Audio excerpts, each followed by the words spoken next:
여러분, 요즘 일본 도쿄 오피스가를 보면 아주 재미있는 변화가 보입니다. 한국에서 온 저가 커피 브랜드가 일본 직장인들의 출근길에 빠르게 스며들고 있습니다. 예전처럼 스타벅스만 들고 다니던 시대가 아니라는 말까지 나오고 있죠.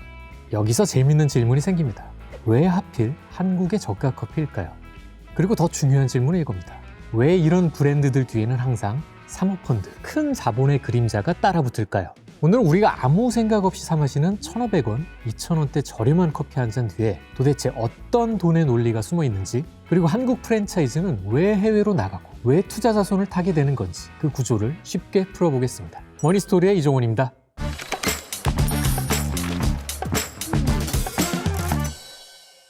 먼저 큰 흐름부터 보겠습니다. 국내 커피 시장은 이미 포화에 가깝죠. 2024년 기준 국내 커피 전문점 수는 10만 7천 개를 넘겼거든요. 인구 대비 커피숍 밀도로 따졌을 때 한국이 전 세계 최고 수준인 겁니다.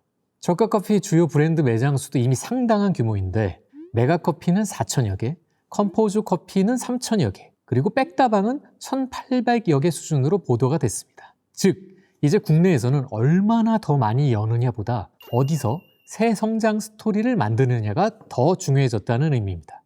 이미 골목마다 같은 브랜드가 들어서 있고 새 매장을 내려고 해도 기존 점주와 상권이 겹치고 성장의 한계치가 보이기 시작한 거죠. 그래서 자연스럽게 시선이 바깥으로 향하는 겁니다. 대표적으로 메모드 커피는 일본 도쿄 도라노몬에 낸 1호점에서 하루 최대 1,400잔 판매를 보도했고 이후 일본 내 매장을 빠르게 늘려가면서 올해 말 기준으로 15개 점포 확대를 목표로 하고 있다고 거론되기도 하고 있습니다. 메가커피 역시 몽골 진출 20개월 만에 7호점을 돌파했고 누적 구매 고객 25만 명을 달성했습니다. 즉, 한국 저가 커피의 해외 진출은 더 이상 상징적인 이벤트가 아니라 현지에서 실제로 통하는 운영 모델인지 거기까지 시험하는 단계에 왔다고 볼 수 있습니다.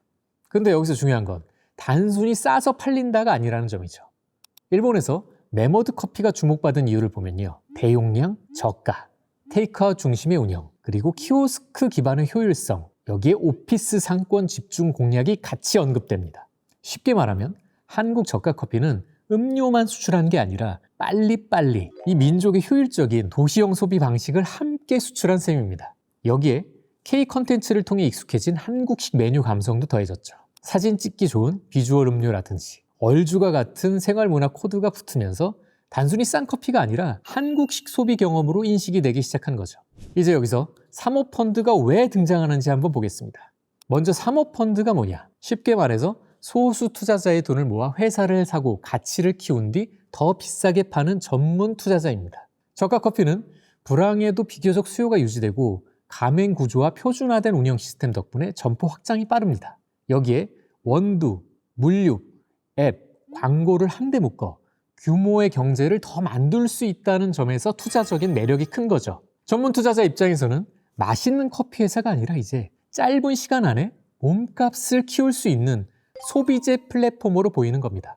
기관 투자자들이 가장 좋아하는 비즈니스 모델, 그건 바로 대중성을 담으로 한 플랫폼 기업이란 거 이제 많이들 아실 겁니다. 실제 거래 규모도 꽤 컸습니다.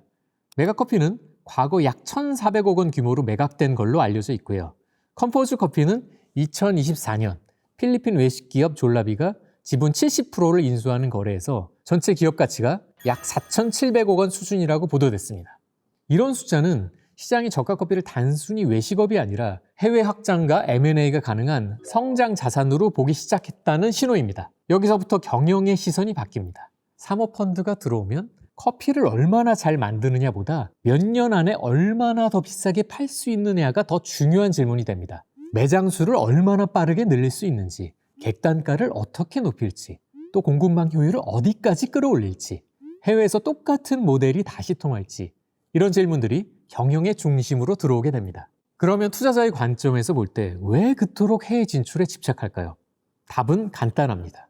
국내 시장은 입이 꽉 찼기 때문이죠. 국내에서 매장 100개를 더 늘리는 것보다 일본이나 몽골에서 한국 모델이 현지에서도 통한다. 이걸 증명하는 편이 훨씬 강력한 밸류에이션 논리가 됩니다. 쉽게 말해 나중에 더 비싸게 팔기 위한 아주 강력한 서사를 만들 수 있다는 거죠. 해외 점포는 단순한 매출 증가 이상의 의미를 갖습니다. 투자자에게 이 브랜드는 내수용이 아니라 글로벌로 복제 가능한 구조, 이 확실한 메시지를 줄 수 있기 때문이죠. 하지만 여기에도 그림자는 있습니다. 너무 빠른 출점은 결국 가맹점주끼리 같은 상권 안에서 서로를 깎아먹는 구조로 번질 수 있고, 또 외형 성장 속도와 점포 단위 수익성이 늘 같이 가는 것도 결코 아니거든요.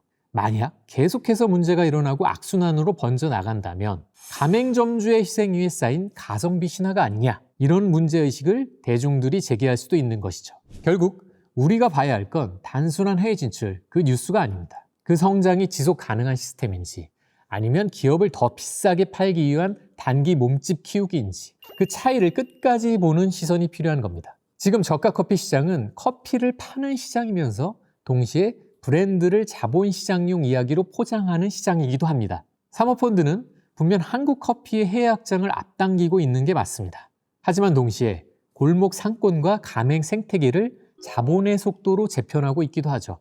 우리 골목 상권이 자본의 논리에만 휘둘릴 수 있다는 경고등이기도 한 겁니다. 현재 국내 저가 커피 3대장 중 순수 자본으로 운영되는 곳은 이제 별로 남지 않았습니다. 대부분은 이미 거대 자본의 게임판 위에 올라와 춤을 추고 있죠. 사모펀드 유입은 결국 한국 커피의 글로벌 진출을 앞당기는 엔진이 되었습니다. 여러분이 오늘 마신 커피는 과연 누구의 주머니를 채우고 있는 걸까요? 한국의 저가 커피 브랜드, 정말 세계로 뻗어가고 있는 걸까요? 아니면 더 비싸게 팔리기 위한 장기말이 되어 달리고 있는 걸까요? 여러분의 의견을 댓글로 남겨주십시오. 감사합니다.